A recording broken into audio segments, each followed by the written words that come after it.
আমরা শিগগিরই একটা নির্বাচনের দিকে যাচ্ছি, তার প্রস্তুতি। এই নির্বাচনের মাধ্যমে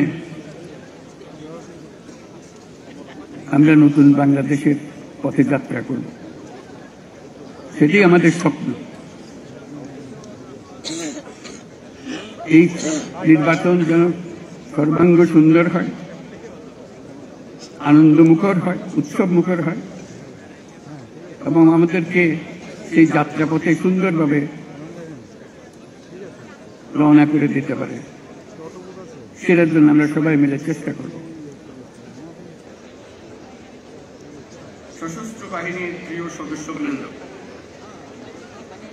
দেশের স্বাধীনতা সার্বভৌমত্ব রক্ষার পাশাপাশি দেশ গঠন ও জাতীয় দুর্যোগ মোকাবেলায় আপনারা সর্বদাই জনগণের পাশে থেকে কাজ করে যাচ্ছেন।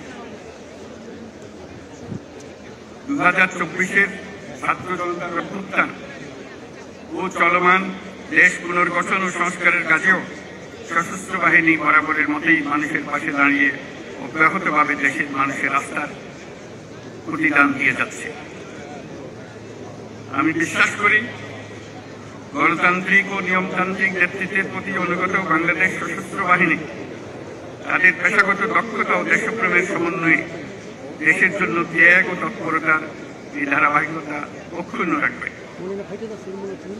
বাংলাদেশের গণতান্ত্রিক উত্তরণে আসন্ন নির্বাচন একটি গুরুত্বপূর্ণ অধ্যায় হিসেবে বিবেচিত হবে। আমার সুদৃঢ় বিশ্বাস এটি নির্বিঘ্ন ও উৎসবমুখর নির্বাচন হবে। এর আয়োজনে সশস্ত্র বাহিনীর সদস্যগণ দক্ষতা ও পেশাদারিত্বের সাথে এই মহান দায়িত্ব পালন করবে। একটি শান্তিপ্রিয় জাতি হিসেবে আমরা সকল বন্ধু রাষ্ট্রের সঙ্গে সম্মানজনক ও শান্তিপূর্ণ সহাবস্থানে বিশ্বাসী।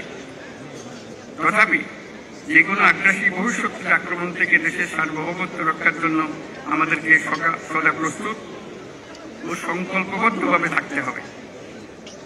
এই লক্ষ্যে আমাদের সেনা, নৌ, বিমান বাহিনীর আধুনিকায়ন, সমরাস্ত্র আহরণ ও উৎপাদন, উন্নত প্রশিক্ষণ এবং উন্নত বিশ্বের সঙ্গে তাল মিলিয়ে বাহিনীগুলোতে যুগোপযোগী প্রযুক্তি প্রয়োগের সংযোজনের প্রয়াস জোরদার করা হয়েছে। তবে দুঃখের সাথে বলতে হয় যে ফ্যাসিস্ট আমলে আমাদের বাহিনীগুলোর দক্ষতা বজায় ও বৃদ্ধির বিষয়টি উপেক্ষিত ছিল। অন্তর্বর্তীকালীন সরকার সকল বাহিনীর সক্ষমতা বৃদ্ধিতে ব্যাপক উদ্যোগ গ্রহণ করেছে। একই সাথে দেশ রক্ষা ও জনকল্যাণমূলক কাজে ব্যাপক সংখ্যক ছাত্র ও যুব সম্প্রদায়কে